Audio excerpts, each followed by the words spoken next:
You're listening to the OCD Stories podcast, hosted by me, Stuart Ralph. The OCD Stories is a podcast dedicated to raising awareness and understanding around obsessive-compulsive symptoms. I do this through interviewing inspired therapists, psychologists, and people who have experienced OCD. Welcome to the OCD Stories. So welcome to episode 286, and in this one I interviewed Marion Maw. Marion shares her OCD story, which is her as the parent, and it was her daughter who experienced OCD. She shares her experience in the world of OCD and everything that goes with it as a parent. We talk about moral worries or moral scrupulosity, getting therapy for her daughter, what she learned as a parent of a child experiencing OCD, sharing common feelings together, getting started in advocacy, her advocacy initiatives she's involved with in New Zealand, how she uses her unique experience to advocate, words of hope, and much, much more. And thanks always to NoCD for supporting the show. I deeply appreciate it. If you want to find out more about NoCD and their therapy services, head to go.treatmyocd.com/the OCD stories, or click the link in the episode description. And as always, thank you so much for listening to the show. I deeply appreciate it. And without further ado, here is Marion. Welcome to the show, Marion. Kia ora, Stuart. Hey, it's good to have you on. And yeah, as you know, it'd be great to hear your story. So what got you into being involved with the world of OCD, if I can say it like that? I thought I might almost start with what went well and then backtrack to what didn't go so well. And in a way, I've become involved in advocacy because of what went badly. And if the first part of my story was my whole story, then I think I would have just got on with my life and kind of sailed on. So when our daughter was in her first year at university, she rang me and she said, you know, I need to get some help. And she was reaching the point where her everyday kind of daily life, her ability to study and, you know, to actually just live away from home was becoming really challenging. And I had kind of been hoping for that phone call.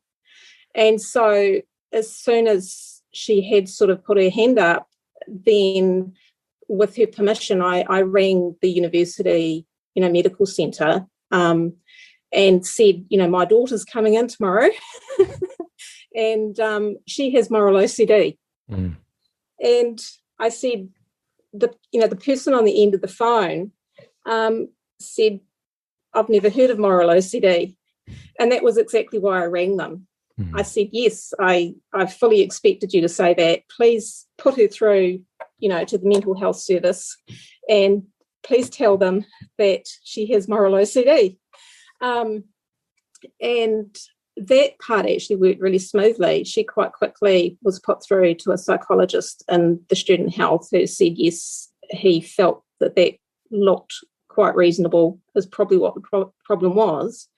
And so they had an in-house psychiatrist as part of the university. So, you know, quickly on medication, decision to take medication, and the person actually recommended everyday mindfulness for OCD.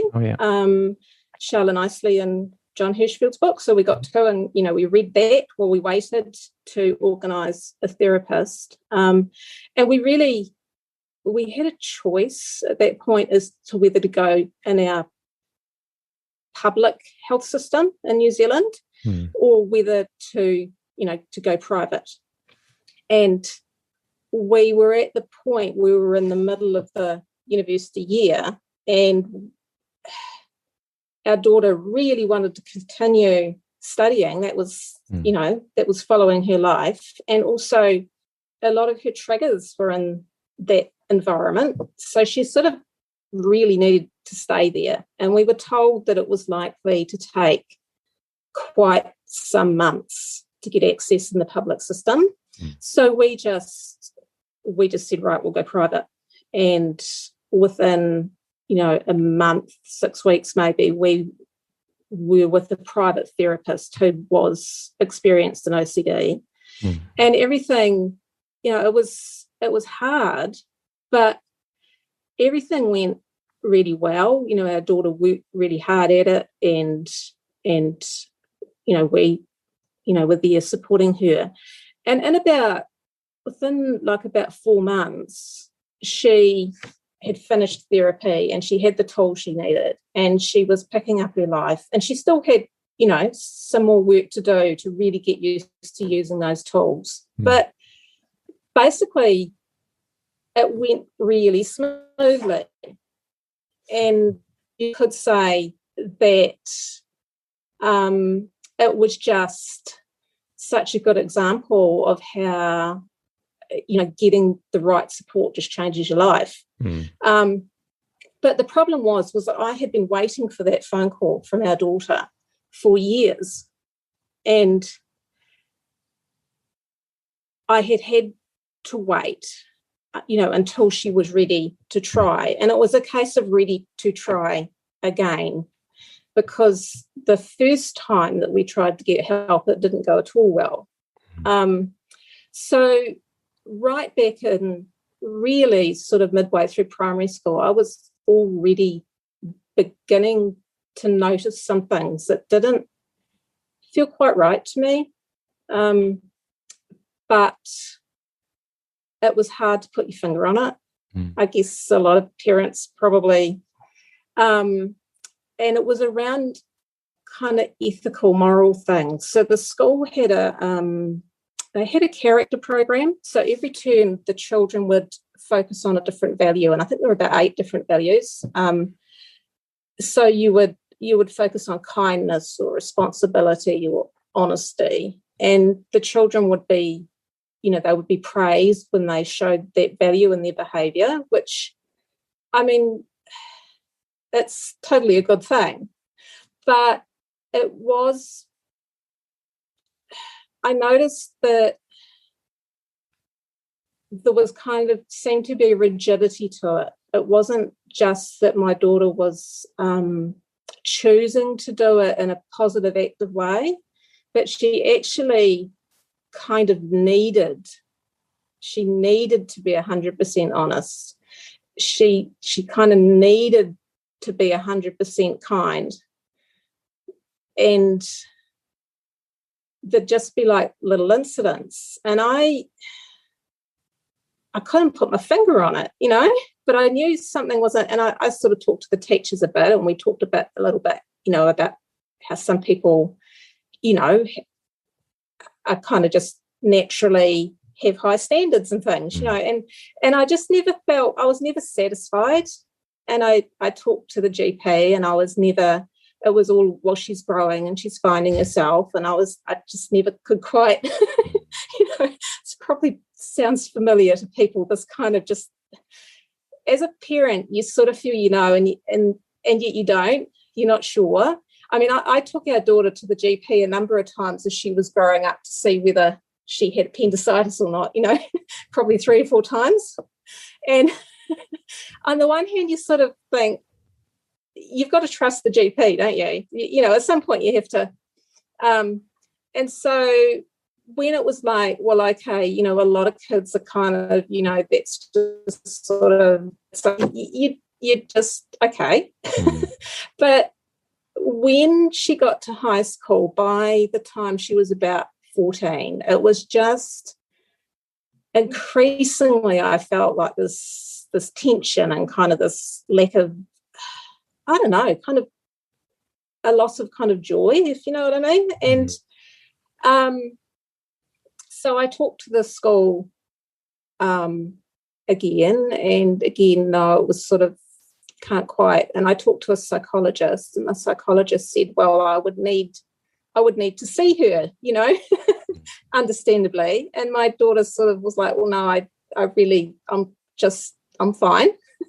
So finally, when she hit the first year of exams, of formal exams, everything just really kind of ramped up.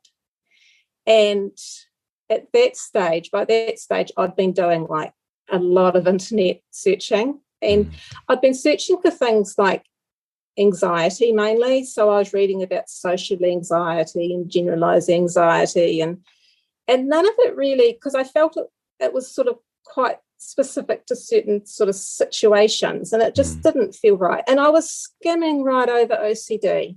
It would sort of say, in the listing, the various sorts of kind of anxiety type things that had mentioned OCD. And it would always mention like the hand washing thing as the example. It would say, have these thoughts, and so you wash your hands. And it didn't explain about intrusive thoughts or anything like that. So I would always just skim right past that.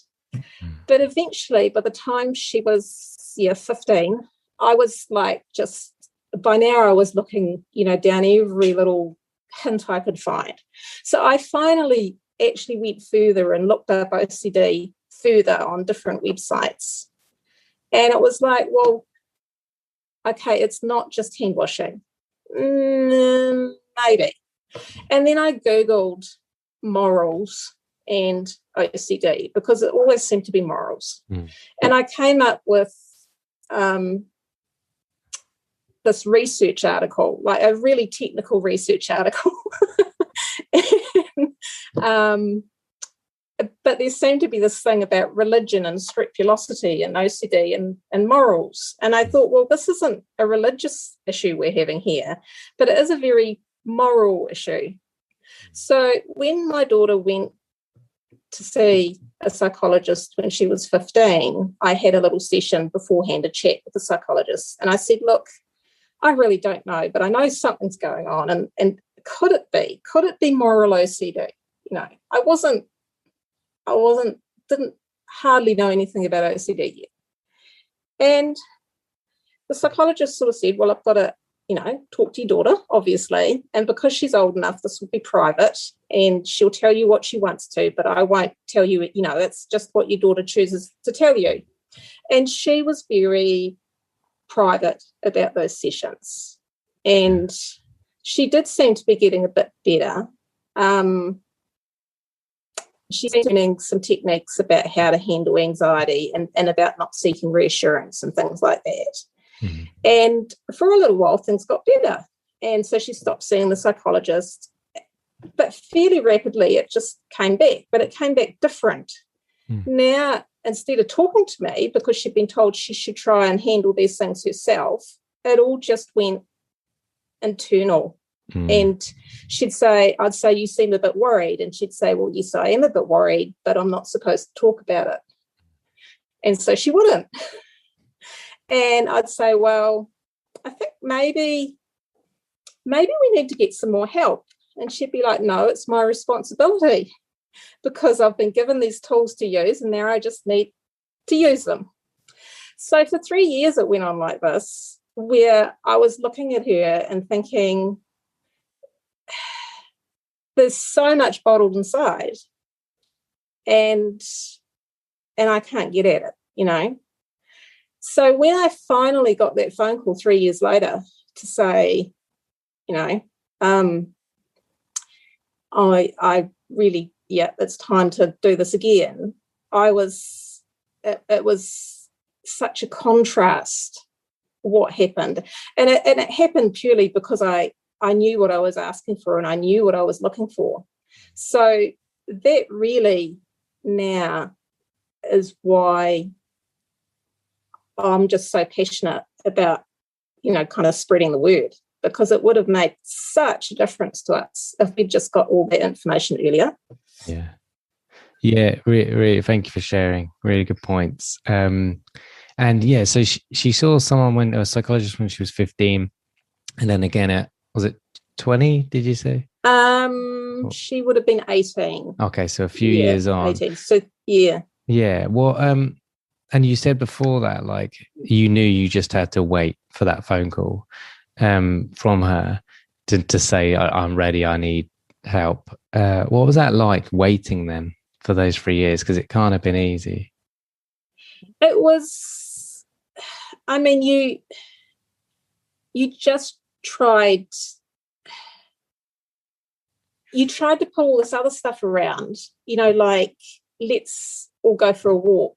Let's all enjoy a movie.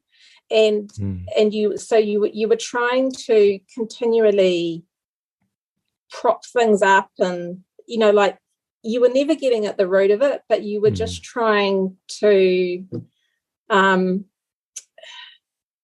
support without ever having the right tools, because you didn't actually know what you were dealing with.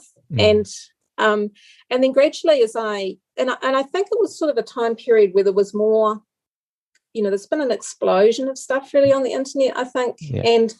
And I think it would have been late 2018. I read a blog by John Hirschfeld about moral OCD. And that for me was my absolute light bulb. I am totally certain now what we are dealing with moment. Yeah. But it was a question of then just sort of trying to gently kind of feed some of that information so that we could all start thinking about it as a family. Yeah. So it was, I think there's a thing when you have a baby, I think, where you never totally relax. Yeah. You always got an ear out.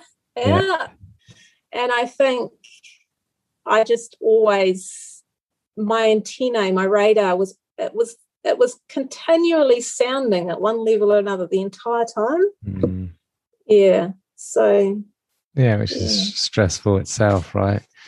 And yeah, so when she got help the sort of last time, did you get involved in any way in the sense of maybe with the psychologist or therapist to kind of understand how you can help, you and the family can help, or were you kind of in the dark again?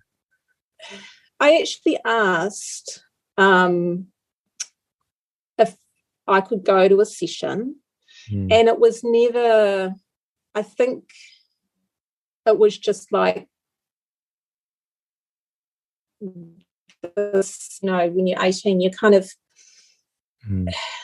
you do maybe want to do some stuff, but no, what I did really was I found the OCD stories. What I really found was I looked for a support group, and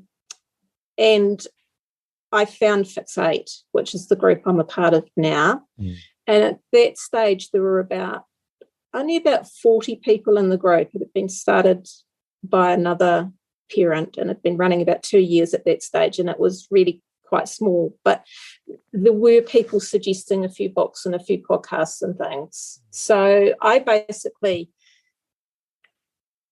of what was available at that time 2 years ago, I think I listened to just about every single OCD Stories podcast. Thank you. And I looked at the ISDF sites, and I went to a local library and got the odd book out. I actually really found the Everyday Mindfulness was a really good one. My daughter and I, we read that kind of jointly. She read it and I read it, and we talked about it a little bit. And I thought it might be a bit of a personality thing or whatever, but for us, that was exactly right. It had enough information, but kind of not too much, and it had some reasonably practical things to say about what you might kind of do next. And then it was me kind of sharing a bit with the wider family. Okay, nice. Yeah, I like the idea of reading the book together and then discussing it. That's great. And you mentioned kind of a light bulb moment for you there was reading that article that John wrote about moral scrupulosity. What would you say was the biggest sort of roadblock for you and your daughter, and how did you overcome it?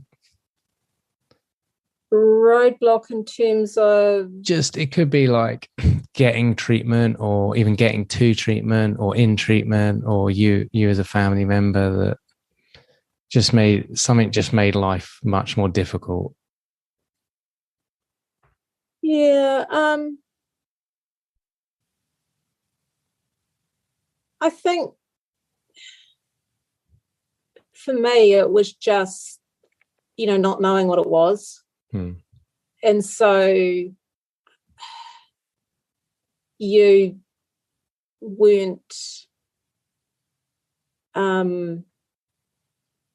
don't know, it was just such you were grappling with, you didn't know what the right thing was. To me, it was hard, ERP, and it's really hard to see your child in distress. Yeah. It's a really, really hard thing. But once I knew what it was, and I knew that and I could see, that what we were doing was, nibbling away, and it was making progress. Then that was, I don't know, it was kind of good pain, like they talk about when you have a baby, and about because you're having the baby that the process is fine because you get a baby at the end of it, Yeah. And to me, ERP really was the same. I had that faith, I suppose, that trust, that it was going to get the result that we were looking for. And so it was really the period before that, to me, that was the hard bit. Yeah, that makes a lot of sense. So, through your experience, for any sort of family members listening, obviously everything you've shared, I'm sure they would have learned a lot from already, but was there anything you'd summarize of that you wish you would have known, 5 years ago as a family member?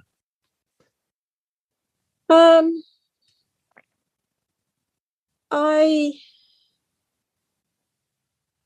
suppose some of the things, the really basic things you learn about uncomfortable emotions are things that you can make room for, that you don't have to kind of make them go away. You don't have to say, I'm feeling uncomfortable, so I'm going to distract myself, or also that I'm feeling uncertain, that I don't know what's going to happen. I think as a parent, there was a lot of uncertainty. You don't know if you're doing the right thing or not.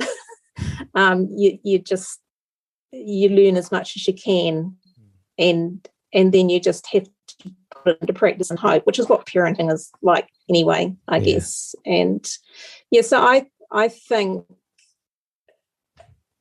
to know that you really kind of need to do one thing.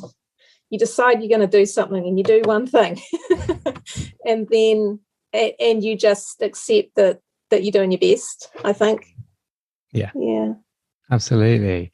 What I liked there was, what came to me was, your daughter was dealing with OCD and as a result of that, like uncertainty around what she was worrying about, and that was unsettling for her.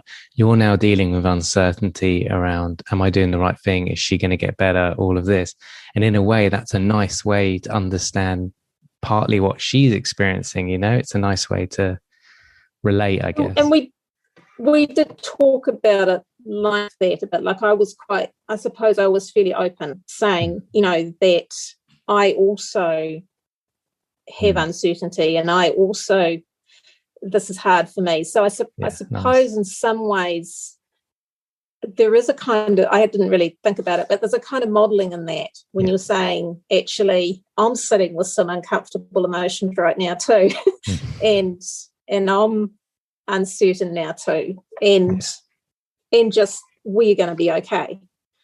It's powerful. So she and anyone else don't feel alone in that, and it also, as you say, it models that uncertainty is a human thing. We all experience it at times to varying degrees, and you obviously show that I'm uncertain, I don't like this, but I'm working through it. I'm sitting with it, I'm whatever. Nice. Okay. Let's talk about advocacy. So let's start off just by, where are you at with that? And how's it been going? And what are you doing?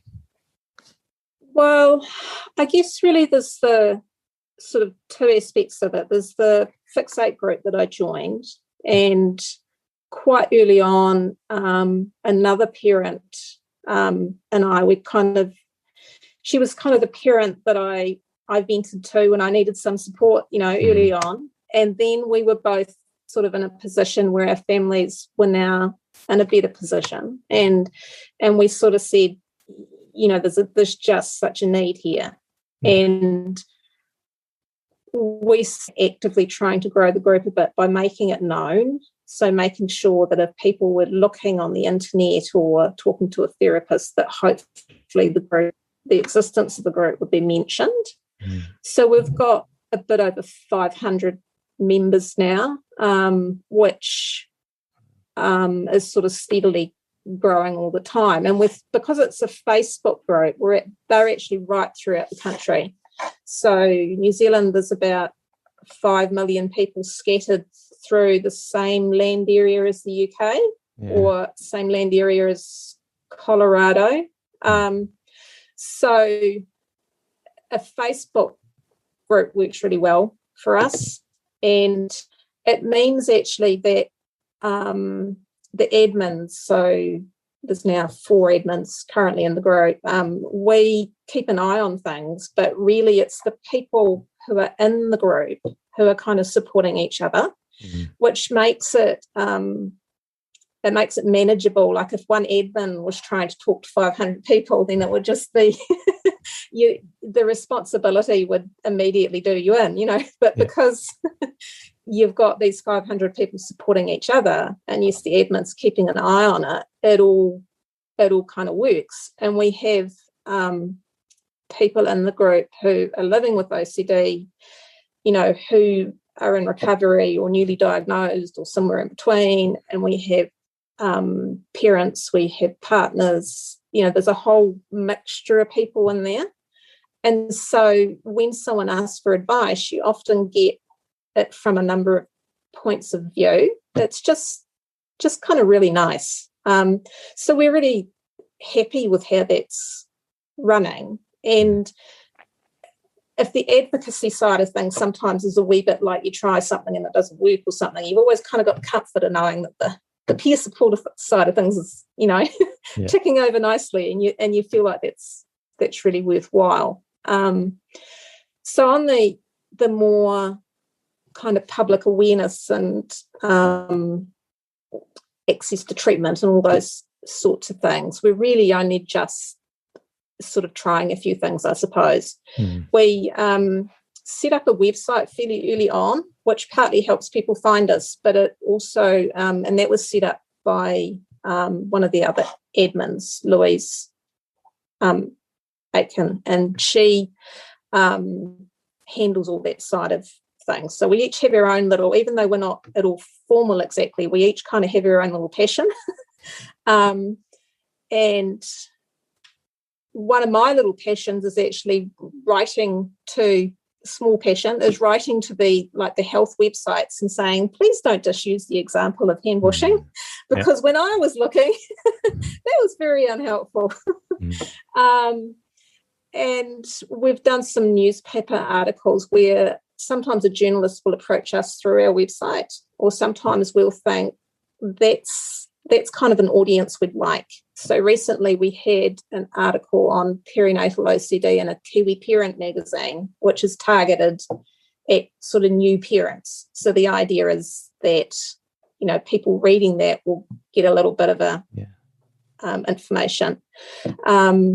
So we kind of, what we do is within the Facebook group, we'll put a wee post out saying, this journalist is looking for a story on such and such in an angle like perinatal or difficulty in accessing the health system or something like that. And would anyone be willing to share their story? And in that way, gradually, as people, I think, have kind of the example of other people doing it first, and it becomes a little bit more imaginable doing it. We've just gradually had more and more people become willing to either anonymously or actually, publicly share their stories. We just had a really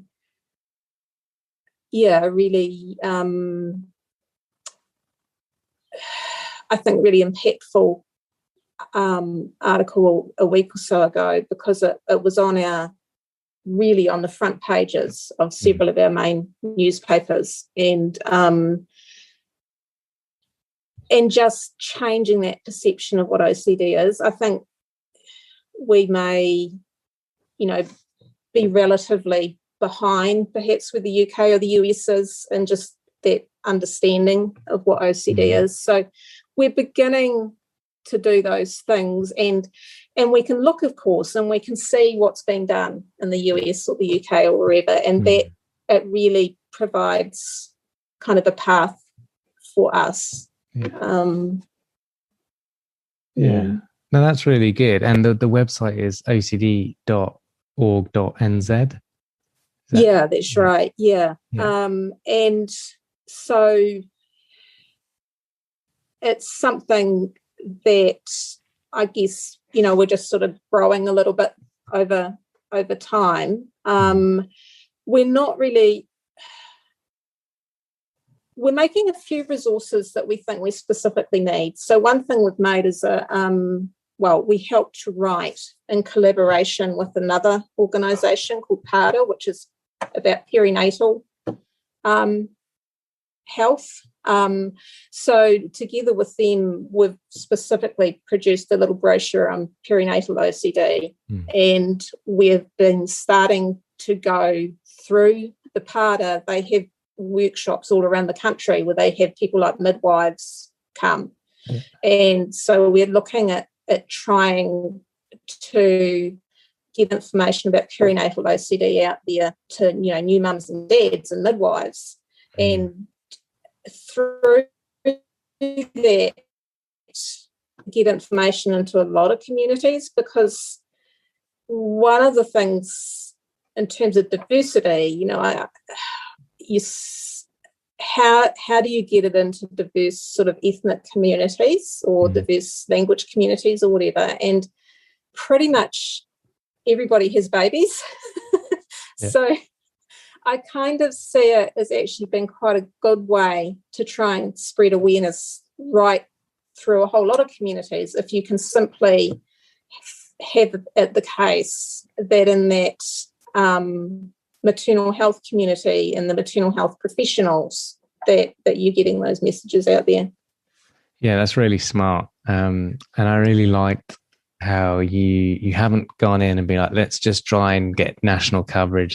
You've gone you've gone to the small pockets and you've really targeted those areas, which I think is a great way of reaching the masses, and you, what was it like? The thing I want to highlight is the thing that affected you and your daughter was the examples were just around contamination on all these websites. So you then specifically approached a lot of these websites and said, hey, in my experience, this wasn't helpful. Please change this, which I think we all have those things that set us back. And if we all tried to target those areas, we'd be filling a lot of the gaps. So I think that's great. And a question. So with Fixate, when you joined with 40 people, was that still useful, that group? But now, because now it's 500, which is wonderful. But when it was smaller, was it useful? It's a different group now, I think. I think when it was first started, it was probably harder to find someone who was a more exact match, if you know what I mean. So if I went on there and said, okay, anybody share with me about moral OCD, I perhaps wasn't going to find anyone. Or if I went on there and I said, okay, I live in Dunedin, is anybody in Dunedin that I can have coffee with? And the answer was no, there's nobody in Dunedin. So it's good because there's a lot of networking that you can do now with more people, but it's also if you've got 500 people listening in on a conversation, it's a different vibe. But what I think more now is that we're getting sort of little splinter kind of, so still part of, but for example, a parent with, primary school age children has started having with other parents with kids, and they're having the odd Zoom meeting where the kids come on and just talk to each other. Okay. And so that's a new little thing that gives that kind of intimacy of that smaller thing, but still, very much still part of the bigger group. Or you might have, just trying to think of some of the other things. You might have just people say, who lives here and who wants to have a coffee. Mm. And so in small ways, people are using it to find each other. And very early on, someone came into the group and they said, I'm so pleased to have found this group because I've lived with OCD pretty much all my life. I've lived with OCD for, shall I say 15 years. He's had OCD. And he says, I've never before talked to anybody who had OCD. And of course, it's not that he hadn't met them, because if 1 in 100 people have OCD, he's definitely met people who have OCD. But if nobody's talking about it, you don't find each other. So, it is a way of simply connecting. Absolutely. Yeah, I love all those examples you gave. And I think, I had an agenda by asking that question, which was, I guess, because we were talking about advocacy before we started, and how I was sharing how, there's only going to be more projects and advocacy initiatives in other countries if they're started in those countries, and you're a good example of that. And I guess my point is, sometimes I think one myth that maybe, or idea that people may think, is it has to be massive to have any impact. And actually, when it was just 40 people, you still got some use out of it. It was still a useful group for you and your daughter. So people start these initiatives. It doesn't have to be big to be helpful or impactful, and it will grow over time. Yeah, no, I totally agree. And it may change over time too, as people, it sort of grows to be what you need it to be. But you do have that conversation with yourself, maybe with someone else, about why hasn't anyone done this before? And if they haven't done it before, maybe thinking about doing it is a bad idea. So you have those kind of things. But really, what actually are you risking? The Facebook, certainly the way we do it, it's free. So we don't have any financials. We don't have any paperwork of setting up a formal organisation. It might be that will come for us in time as there's enough people to do that, and maybe a need to do it. But at the moment, it's just been such a really low barrier way of getting something going. I've belonged 20 years ago or more. I used to work in a gene mapping in a university researcher role, working with families with inherited blindness. And when I was involved with those consumer groups, there were airfares and there were toll calls, and there were all sorts of costs to actually trying to do anything, and people really needed to have actual in-person meetings. And so if you lived somewhere reasonably remote, it was quite difficult. And I just think the whole having the Zoom meetings and having the Facebook-based nature, it's a really low barrier if you want to do something like this.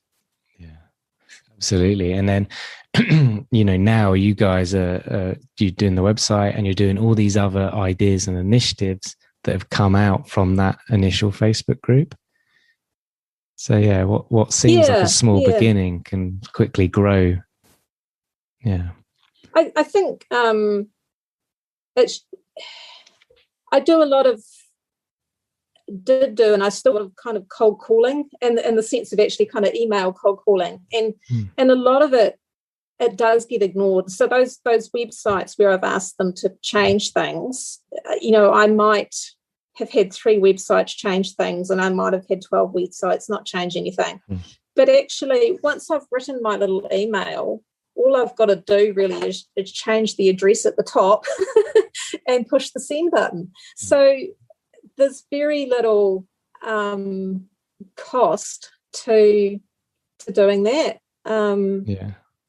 Yeah, I like that. And as you kind of alluded to just now, for some people there is going to be that, well, if no one's done this, is there a reason why they haven't done it? And I'm sure there's also like the imposter syndrome of, who am I to be doing this? When those things come up, if they do, how have you kind of dealt with them or worked with them? I mean, because Fixate is a group, there's other people you can talk to. I've certainly, I have lots of conversations with Louise.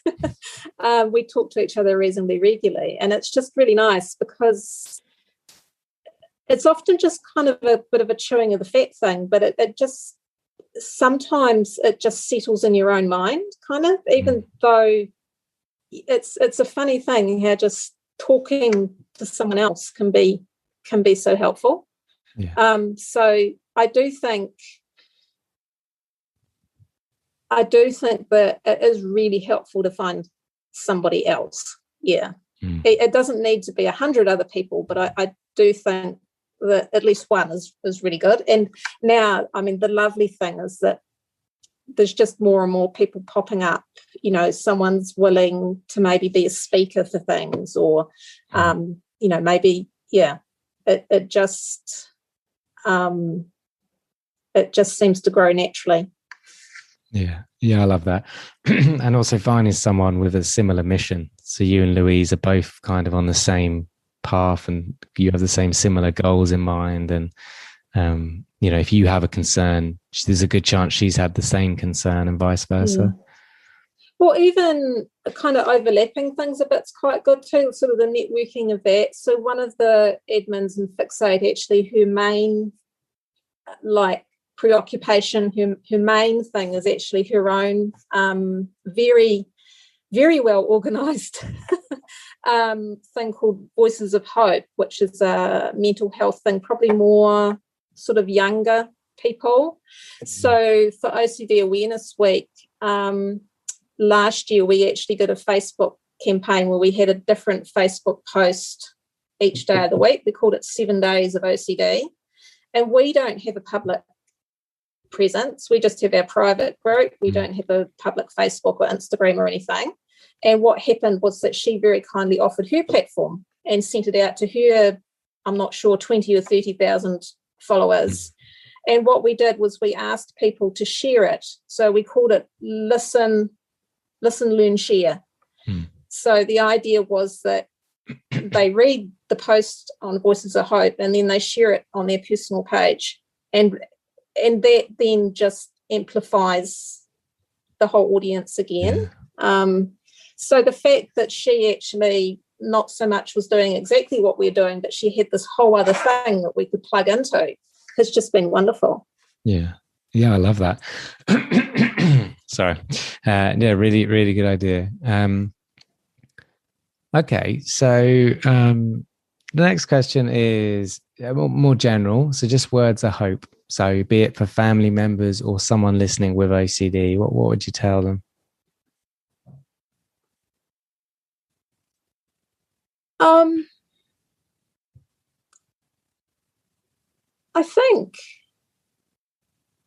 I just think, that there is hope. That I suppose I come back to what I said earlier, the do one thing. It doesn't matter if it's a do one thing in the sense of something just separate and enjoyable, like going for a walk or having an ice cream. It doesn't matter if it's do one thing in the sense of, doing a little ERP task or something. It doesn't matter.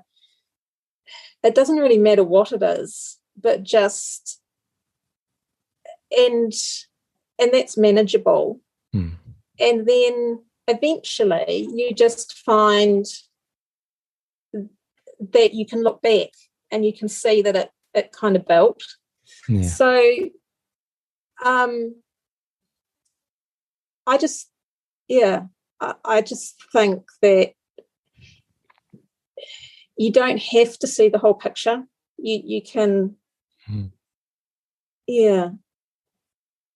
not sure. Yeah. No, I like it. To me, that's to me not having to try and think that I've got to handle everything at once. So I just and some of those things do one thing. Definitely, they've got to be enjoyable things. You know, watch the movie. Yeah. Yeah, I like it. I think it's Desmond Tutu said, "You eat an elephant a piece at a time." I think it was him. Otherwise it's overwhelming, you know. And I don't advocate eating elephants, by the way. That's just a saying. And it's also actually, to truly enjoy something, you've got to kind of be in the moment of enjoying it, don't you? Yeah. So it's Yeah, absolutely. Yeah. Okay, so you can pick up the phone and call the 20-year-old version of yourself. What do you tell her?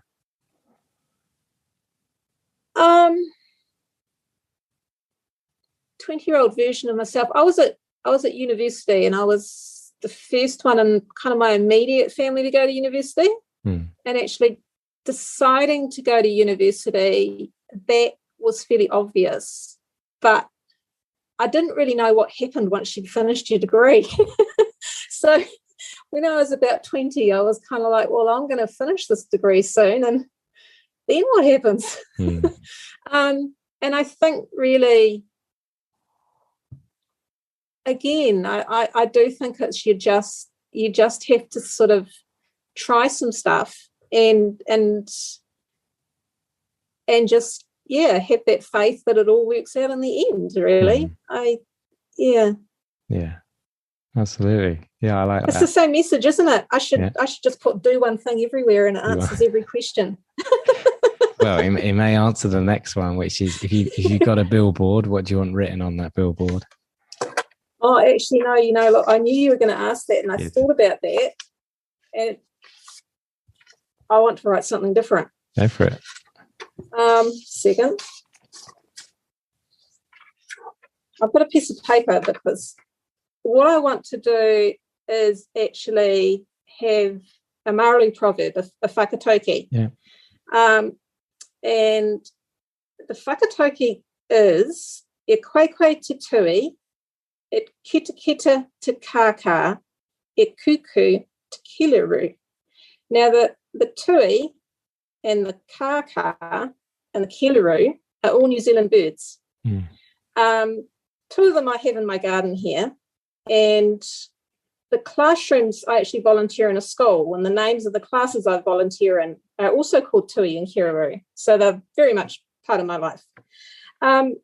It translates as kind of the songs of the forest. So the Tui chatters, the Kaka gabbles, and the Kiruru coos.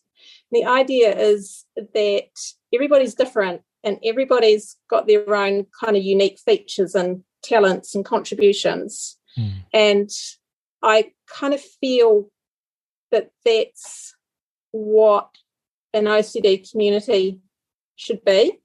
So whether it's your support group or your advocacy, that everybody's doing slightly different things. Maybe someone is willing to stand up in public. Maybe someone's really good at being a listening ear.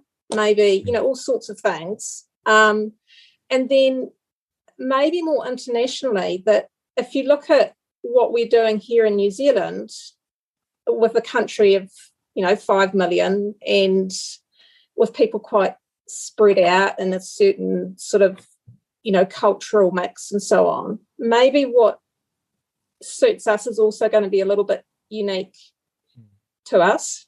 And I would quite like to think, if you have at the bigger scale of the international OCD community, that maybe again that everybody being a little bit different in terms of what the really well-organised countries versus the emerging countries versus that we're all kind of different birds in the forest, maybe. Yeah. There you go. I really like that. Absolutely. The world needs individuals, and it needs individual abilities and talents, and yeah, I like that. So lastly, is there anything else that you wish you could have said or shared today?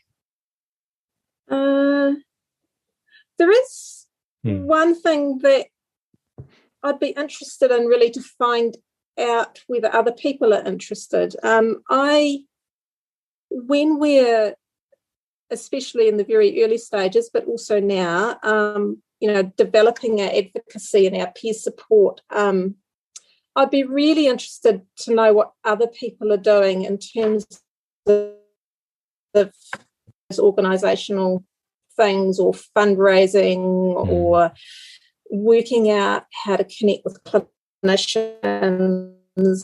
So I have wondered whether there would be interest in some kind of communication group for people to just share in a really informal way.